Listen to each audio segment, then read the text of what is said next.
Hello, my name is Therese, and my channel will be all about life and art. Now, before I post out any of my videos, I would like to put out a big disclaimer that I am not a professional, and whatever I post, whatever I share out to the world are all my personal experiences. They're just a bit snippets of my life that I would like to share to the world.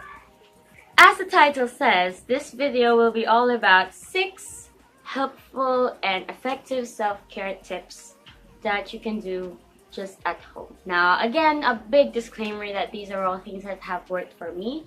If they don't work for you, then that's okay. There are tons of other videos out there that can help you. And if they do, then that's great, because I think these are very easy self-care acts that you can do even at home without even leaving or without the need to go outdoors and stuff. Because I know how hard it is to do self-care acts that involve going out and such. So number 1, and that is hydrate yourself. I believe it's very important to drink water, not just because it makes up about 70% of our body, or I'm not sure, but for me it works because before I didn't drink water at all. I mean, not saying that I didn't drink water, it's just that I hated drinking water because it has the tendency to make you go to the bathroom every 30 minutes or so. I don't have that kind of energy to do so because I'm a lazy person. So lazy. And I don't know how I could do that, especially during class.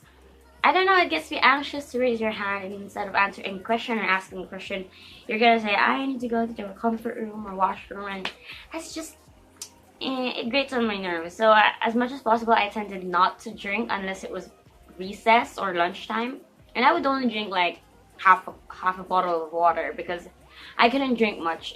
My stomach couldn't tolerate. But I started drinking water, and it has a great effect on me. I noticed that my moods were better, my skin was softer, my metabolism was better actually because of the liquid that helped, and it was also a great help to most of my daily activities in general. Just try it. It's a basic self-care tip, I swear. You just need to drink water.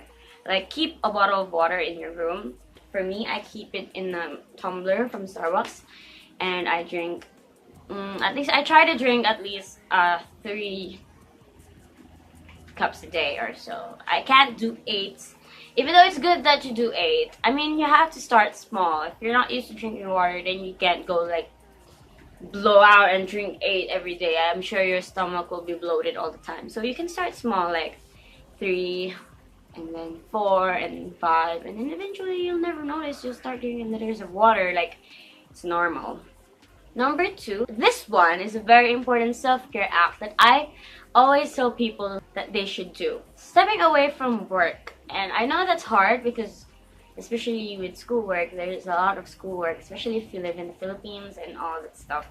There's a lot of projects and stuff that you need to pass in order to move on to the next year. But I believe that it's very important to put yourself first. What's the point of grades if your health is in jeopardy, isn't it?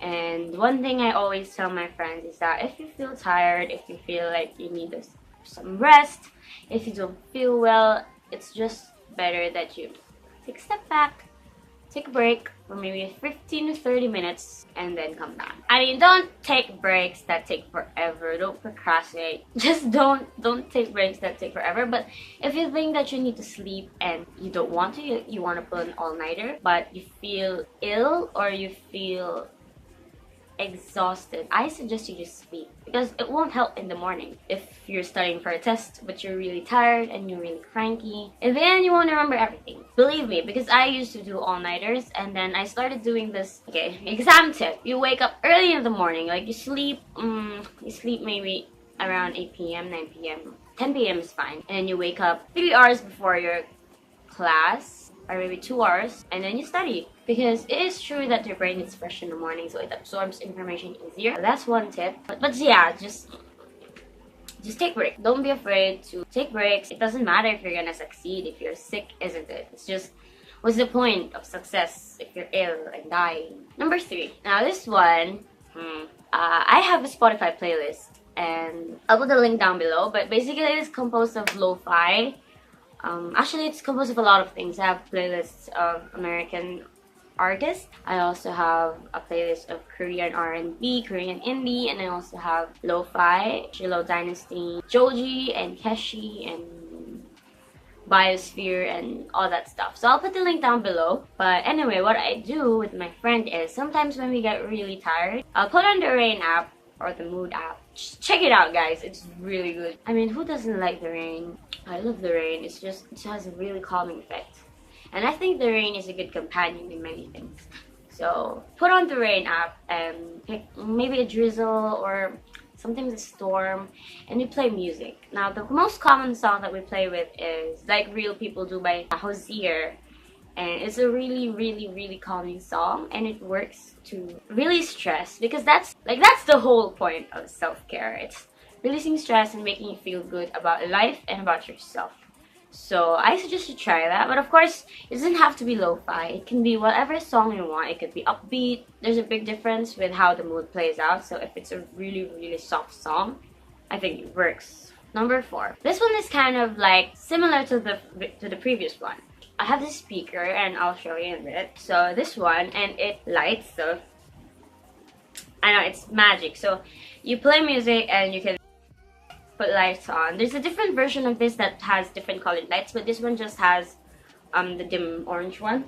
What I do is that I play lo-fi, again, some focus music from Spotify, and I turn off the lights in the shower, turn the speaker on, turn the orange light on, and just take a really nice, warm, long shower.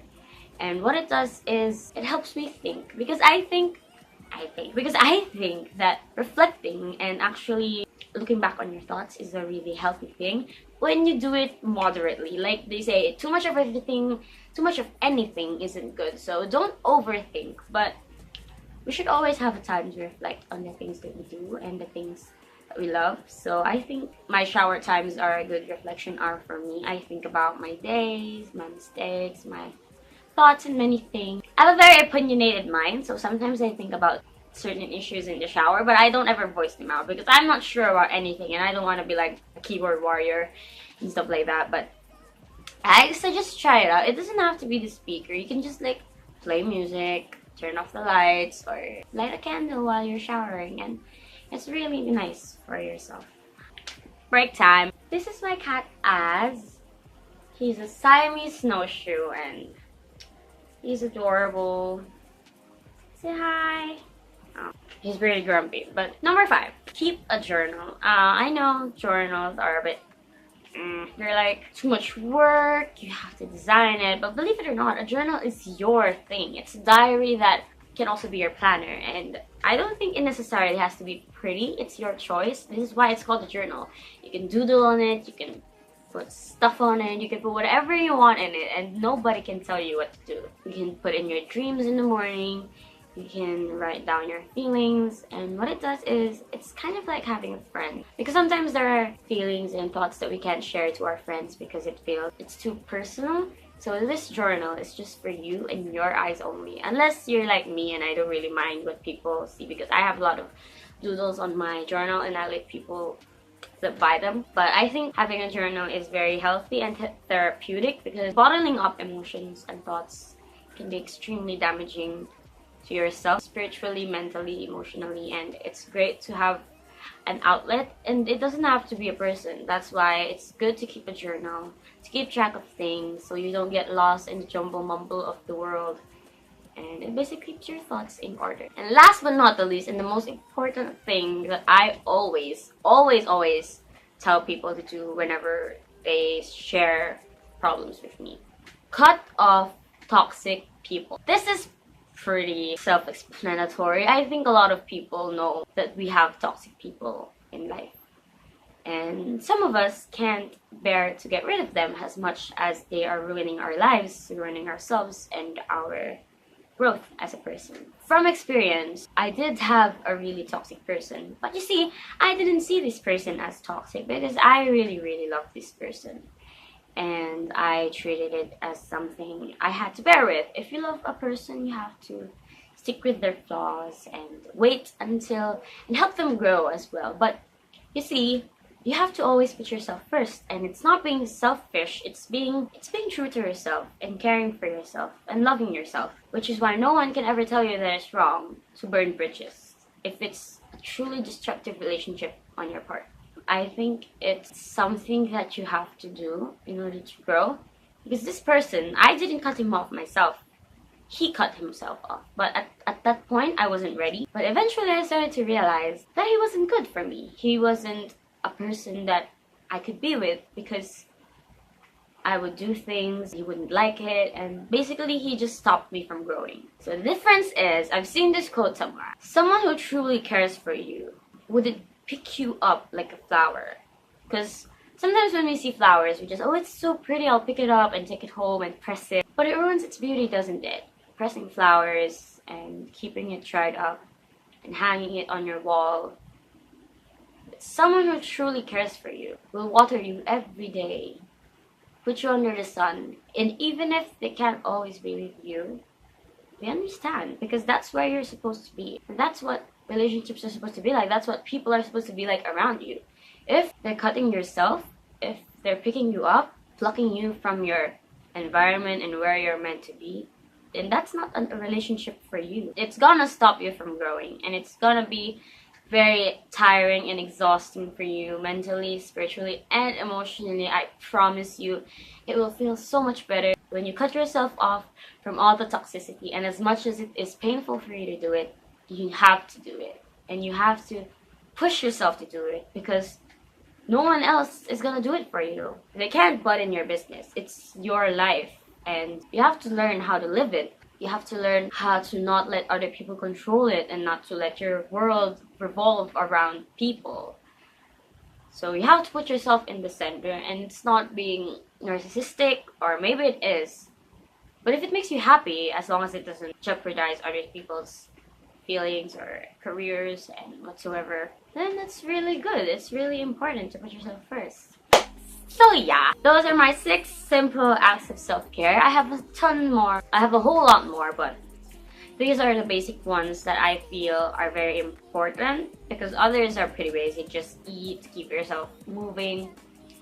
I might post in the future, but for now, this is the video I'll post out. It's done a great deal to me as someone who has gone through a lot and needed a total change of lifestyle. I mean, I swear, I didn't even think I would post a video like this, but you can post down constructive criticism, and I wouldn't mind, because I know what I'm getting into, and I am willing to go through whatever it takes to get my words across, because I think a lot of people need this kind of advice. I mean, I'm not saying that there are other people who don't put out this kind of advice. I know there are a lot of people out there, and I watch some of them. But we have different kinds of experiences, and I want to help contribute to this community. And I want to be a part of what I love to advocate and what I really care about. And that's self-love, self-care, art, and cats. So yeah, all my other handles, my Twitter handle, my Instagram handle, my Tumblr account, my art blog are all down below in the description box. So follow me and I'll follow you back. And please tell me what you think and tell me what you want me to post next. But I think I'll be posting an art video, but we'll see if I'll post something else, if it's about my cats or something. So yeah, that's the video. Sorry about the lighting, by the way. It's a little late, and I thought of this video and I didn't want to wait until tomorrow. So yeah, that's the video, and thank you for watching. Please tune in for more life, arts, and cats. I just realized that's 3 things, but who cares? Life isn't life without cats. So yeah, bye bye.